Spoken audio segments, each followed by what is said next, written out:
Welcome to another Adventures in Product Sourcing podcast, where Kenny Edwards and his guests share tidbits and insights gained from their adventures in finding and bringing great products to market. Heidi-ho, listeninos. I got a bright spirit today. What can I say? I want to talk about going to China. If you're going to source from China, you can certainly do a bunch of emails, and you can even place phone calls on Skype, or whatever you want to do to contact factories, have samples sent to you and stuff like that. I'll talk about all that in a different podcast. But if you go to China, it actually is going to pay off for you in a certain number of ways. And I just sort of want to go through this with you to spur your thinking. There are two really, well, I wouldn't call them shows.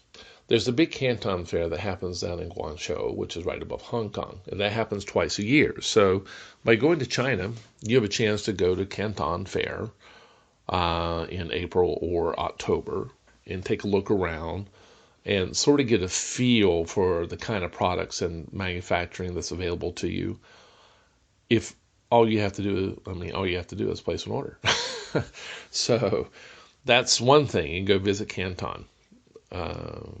The other thing is not really a fair. It's more of a giant building with like 70,000 vendors in it. That's at Yiwu, which is near or just south of Shanghai, a little ways.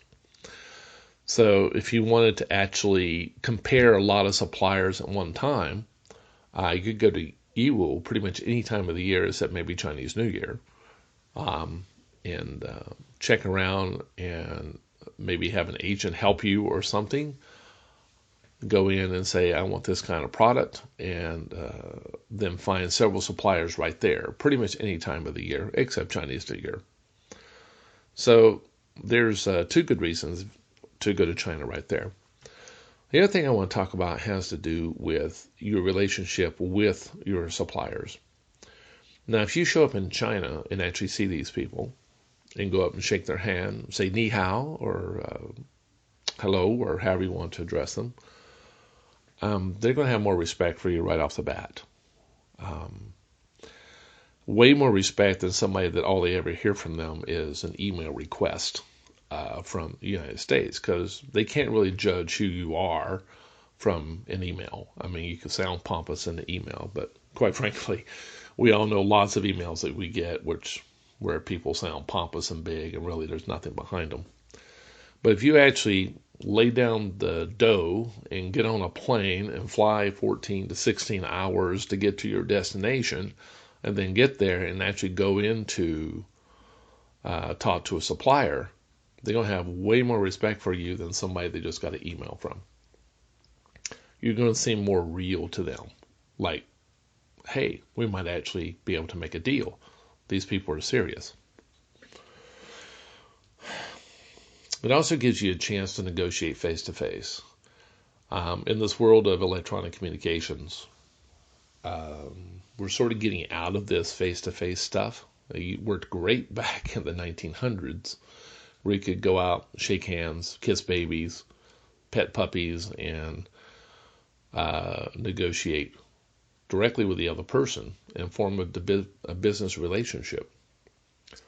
So by actually being there, you can actually meet the boss of the factory, and they'll take you out to a banquet, and you can negotiate with them and also see the factory while you're there, and get a feel for whether or not they're a big company or if they're faking it. It's very difficult to do that remotely by email. So that leads me on to the next thing I want to talk about, which is inspecting factories. Factories come in all shapes and sizes, in all conditions.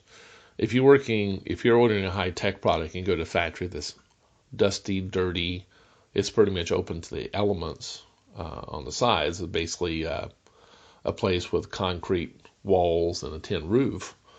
You might not want to order a high-tech product from that factory, because they're probably running on the skinny.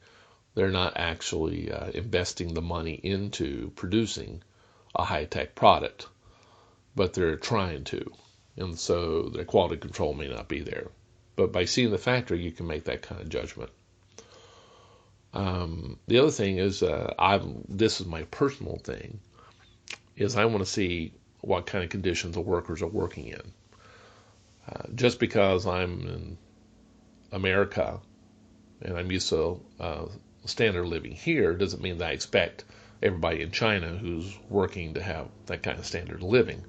But I do expect the workers to have some sort of basic treatment that is not abusive to them, that allows them to work. Wow, that sounds really weird. Basically, I want to make sure the workers are not being abused.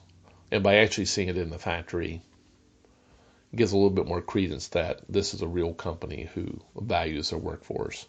And it's not just churning workers, bringing them in, working them to death, and then spitting them back out. I feel better about that if I see them at the factory. And hey, while you're in China, why not have some fun? You can go there just for a business trip, and get a free banquet from a factory and stuff like that. Or you can actually add in a little bit of sightseeing. Now, Beijing is fantastic. Going up to the Great Wall is the experience I really thought it was going to be. I mean, I would love to go back to the Great Wall.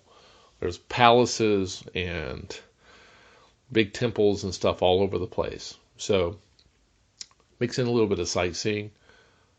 Take a day out of your schedule and just spend that day sightseeing, and really don't do any work that day. So that's my suggestion. That's another reason to go. You can mix business and pleasure on a trip to China.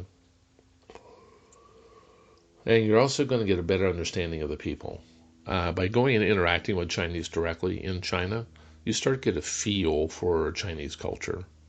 And understanding the background of people that you're dealing with, how they live, what they live in, how their daily lives operate.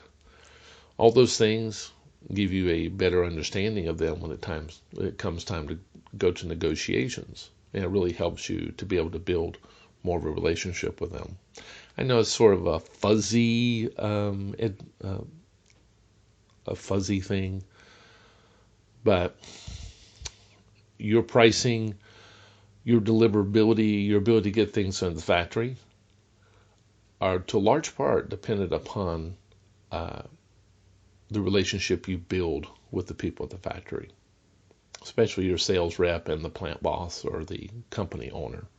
So that's why I think going to China is a good idea. That covers the big advantages that I see to sourcing in China. Stay tuned. In the next podcast, I'm going to cover some of the disadvantages. Thanks for listening.